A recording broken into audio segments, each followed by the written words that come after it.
All right, everybody. I am back once more.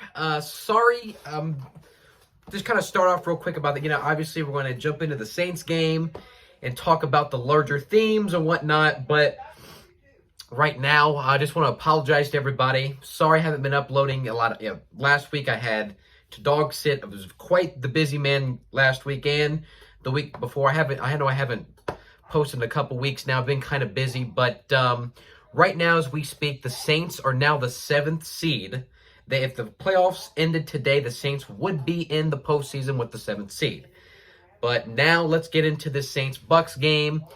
And Tom Brady against the Saints as a Buccaneer officially now is 1-4 against the New Orleans Saints. That is quite momentous to say the least. It was a 9-0 game. Brady didn't even score a point. They did not get any points at all on the board.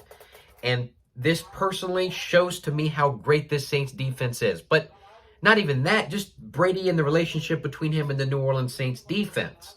The defense really has him figured out. And that's the thing with the media today that I've seen is that they've sat there and they've said, well, Brady, granted, he deserves all the praise he can get because he is one of the greatest quarterbacks ever. But they're talking about, well, maybe he deserves a pass because he doesn't have Chris Godwin or Mike Evans or all these other guys. Because they lost Fournette in the game, lost Godwin, and lost Evans. But the Saints have been dealing with this whole situation for the past several weeks now. That's why they've lost 5 games straight because of the injuries. So here's the thing with Brady. Yes, he's great, but he doesn't deserve a pass. He struggled in that game. Whether it be the fumble with Lattimore picked it up. God bless Cameron Jordan. Cameron Jordan deserved a game ball for sure. He could have been the MVP of the game. He played marvelous in the game. Got to 100 sacks. God bless him. Also talk about Lattimore was great. Picked up that fumble. And then Gardner Johnson with the interception. But that's the thing with Brady. He doesn't deserve a pass. He just doesn't. I like Tom Brady. He's one of the greatest. We got to put that out there. But he doesn't deserve a pass. He made 2 errors. He took a lot of sacks. There's sometimes he should have got the ball out and threw it away, but he took a sack. There were some situations where that was the case. So, as obviously Saints fan, I'm hyped. I'm happy. Now we're back in the playoff contention. Just take it one game at a time. I'm not going to say whether they are or they're not. I'm going to be a little more humble and say, hey, take it one game at a time. But now with Tom Brady, I don't think he's to me after this game out of the MVP conversation for sure.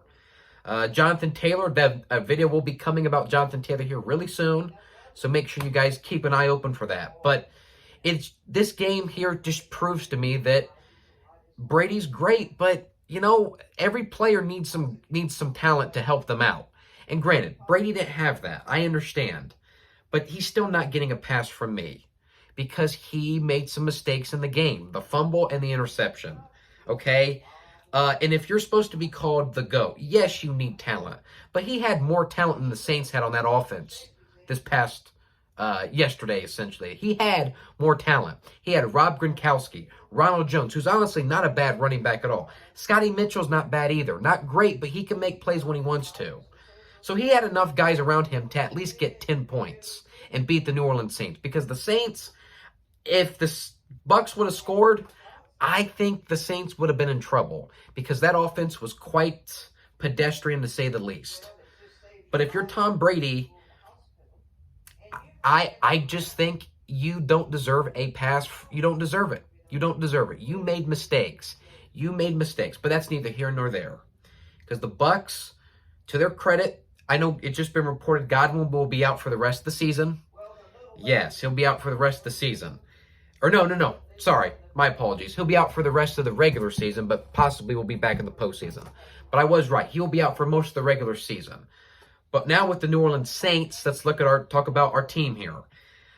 This was the game. This is probably as big of a game as the victory was several weeks ago when we beat the Bucks at home. What this is going to do now for the Saints, hopefully, defensively, continues this just onslaught of greatness to say the least, for the Saints defense. Hopefully that is the case. What I will say is, if that defense shows up the next 3 games, the Saints will be in the postseason. That offense is more of a cause for concern. And again, it goes back to the ideas of injuries. And to be fair to Tom Brady, he had those injuries. But my point is, he still had enough guys around him to make something happen. The Saints don't, they really don't have that. They really don't have that. They have the only guy that they have is Kamara. Granted, Callaway had a good game, but Callaway's inconsistent. They don't have the guys that the Bucs, even with all those great players that were out, they still had enough. They had Robert Gronkowski, maybe the greatest tight end of all time.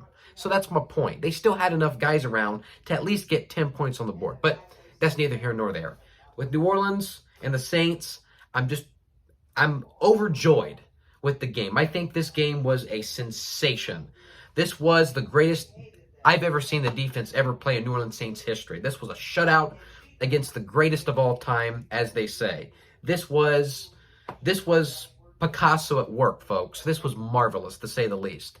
And hopefully, this shall continue as the season goes along. My Saints fans out there, it's one game at a time. It's one game at a time. Make sure you obviously don't get overjoyed or, just stay in the middle. Let's understand the context. Let's understand, hey, one game at a time. Let's let the defense do their thing, and hopefully the offense can get in shape. And maybe good things shall come. Thank you so much, everybody. God bless all you Saints fans. What a win. Great times that we're living in. What a win. We could beat Tom Brady. That's always good. It's always good to beat a division rival, especially, and someone as great as Tom Brady. It's always sensational to get that win. Thank you so much, everybody. And as always, who dat?